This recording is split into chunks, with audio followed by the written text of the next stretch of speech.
সত্যি সব ছেলের বউ আর শাশুড়ি যদি এরকম হতো। মা, ও মা, আমি এসে গেছি। এখন আর আপনার কোনো কাজ করতে হবে না, অনেক কাজ করছেন, এবার রাখেন। না বৌমা, তুমি মাত্র আসছো, একটু রেস্ট নাও।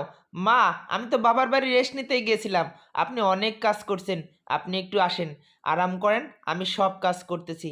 তখন বউ গিয়ে কিচেন রুমের সব কাজ করলো। মা মা, আরে ঘুমায়েন না, উঠেন, আপনার জন্য ওষুধ নিয়ে আসছি।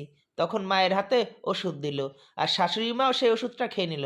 আচ্ছা মা, আর মা, আপনার শরীর এত খারাপ হয়েছে, আমাকে একটু ফোন দিয়ে বলেন না কেন? আরে মা, তুমি বাবার বাড়ি আরাম করতে গেছো, আমি যদি বলি আমার শরীর খারাপ হয়েছে, তাহলে তুমি তো অনেক টেনশন করবে, তাই আমি বলিনি। আরে মা, এত আরাম কিসের বলেন? আপনার যদি শরীর খারাপ হয়, আমি বসে বসে কি আরাম করতে পারি বলেন? আপনার শরীর খারাপ হলে আমি না দেখলে কে দেখবে বলেন? আপনার যদি কিছু হয়ে যায়, তখন আমি কি করব বলেন? আরে মা, এভাবে বলে না, তুমি আছো না, দেখবা সব কিছু ঠিক হয়ে যাবে। আর হ্যাঁ, এরপর থেকে আমি আর বাবার বাড়ি যাব না, ঠিক আছে? কখনোই যাব না।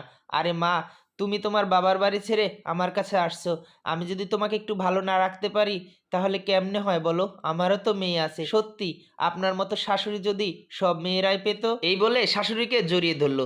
ভিডিওটি এতটুকু ভালো লাগলে শেয়ার করে দিবে।